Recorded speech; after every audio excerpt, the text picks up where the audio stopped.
it's funny, back when I was law lecturing at AUT to, 20-year-olds, I did the catchment course, the very basic course called Legal System, and I was going through, natural rights theory and democratic principles. It never occurred to me in 2016 and 2017 that I was only a few short years away from seeing, these principles so violated in New Zealand. It never occurred to me. It was a huge irony to me that the things I was saying so almost rudely to my students, that I was, in 2016, 2017, I was going to see these principles violated.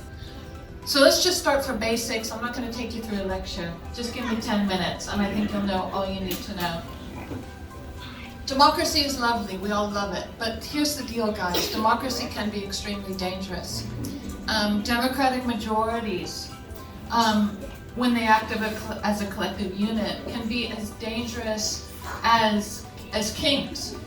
Because when democratic majorities, when they work through their elected representatives, they can impose edicts that are every bit as authoritarian and even totalitarian as kings. So democratic majorities and democratic decision making, we all love it, and our militaries go abroad to fight for democracy, but at the same time, we need to make sure that it's carefully controlled, especially in an age. And here's the deal.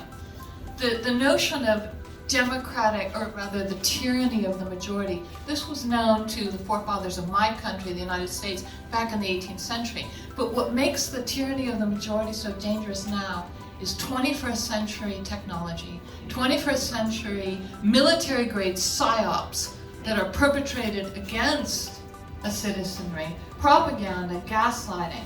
And when you factor in 21st century psyop technology with a citizenry that is, in the main, trusting and compliant, you can create a monster. How many of us, I go walking along the Mission Bay, St. Helier Strip every day, and I see people who are good-natured and kind, and grandmothers and grandfathers, and people my age as well. And yet I know that these sheeple, for the most part, if they were told that people like me had to be put in account for the good of the collective, these lovely, basically well-intentioned people, they would regretfully say that it was necessary. Yeah. We all know this. That basically well-intentioned people can be led not to the slaughter, but to acquiesce in the slaughter of others. Okay? So the majoritarian democracy is great, but we got to keep it on a short leash. How do we do that? There are two ways.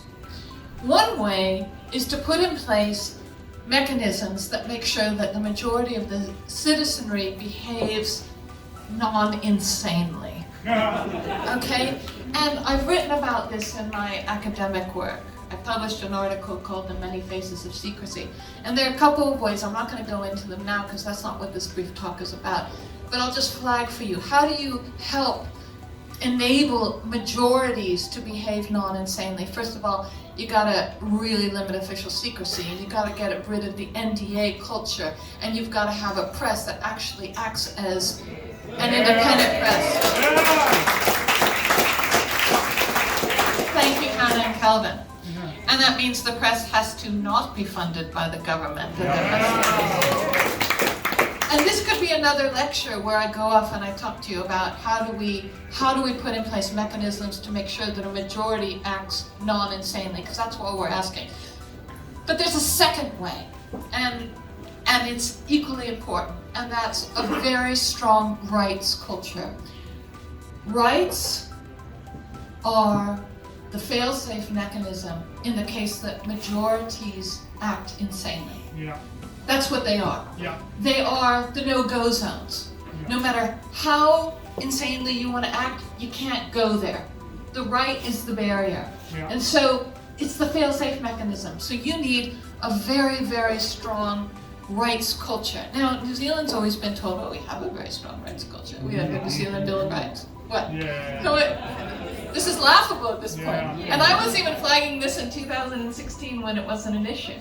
And I said to my students back in 2016, the Bill of Rights is just, It's there. It's good. It's a national version of the International Covenant of Bill of Rights. It's good. It's good. Yeah. But we know that what New Zealand has right now is insufficient. So let's think positively. Accept the invitation of Linda, which is a wonderful invitation, and imagine what a really good protective rights culture and rights-based system would be here in New Zealand. And I'm going to offer the following, and that'll be the extent of my remarks. I think the first is an attitudinal shift, and I want you guys to take this in. I want you to tell it to everyone you come across, and it's this. The insistence that your fundamental rights be respected is not a selfish act. Yeah. Period.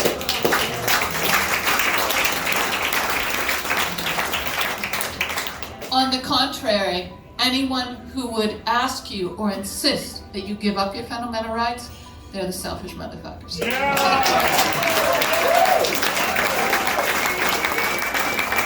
And so, Grandma, you have a problem with your daughter or your grandson being unvaccinated? Yeah, you deal with it. You deal with it on your own. Don't you dare ask anyone to give up their fundamental rights. So that's number one, an attitudinal shift. Insistence that fundamental rights be respected is never an act of selfishness and can never be. Secondly, any Bill of Rights instrument needs to be higher law. Not a garden variety statute that can be revoked by Parliament by a majority vote, which is the current New Zealand system. It needs to be higher law, meaning it is enacted by the citizenry by a supermajority vote, could be 2/3, I prefer 3/4, and it can only be changed or revoked by a supermajority of the citizenry. So basically, Parliament hands off the Bill of Rights. You don't have anything really to say about it.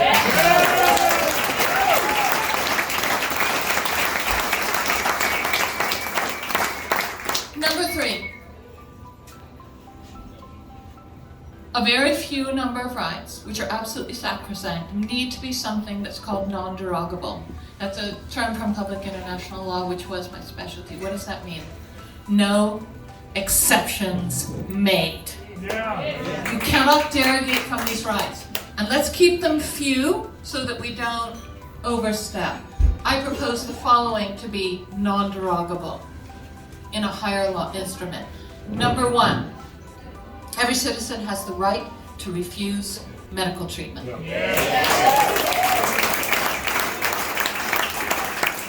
Even if it's not experimental. Every citizen has the right to refuse medical treatment, and by the way, that includes, which they say we need to restrict our breathing, viral, whatever. So that's a form of medical treatment. Every citizen has the right to refuse medical treatment because that goes to bodily sovereignty, which is sacrosanct. I can see the importance of the right to bodily sovereignty in every area of the law. I can see it in our law of tort. I can see it in our law of criminal procedure. I can see it in modern day law relating to abortion. It is the right to bodily sovereignty to say especially what goes into your body. Goes to the very core of all of so many of our common rights. So that's a key one. Second one that I would propose is this, that the right to assemble for the purpose of political protest is absolutely no exception. It exists.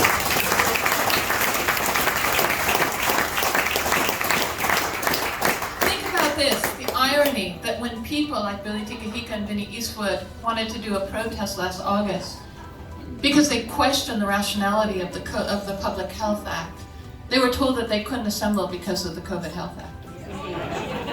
Now, if that isn't the most ridiculous bootstrapping, that's what we would call it in legal debate. That's bootstrapping. I don't know what is. The fact is, the government can always come up with reasons as to why you shouldn't protest. National security, that was the one invoked back in the Vietnam era days. You don't want to give comfort to the enemy, do you? And now, public health.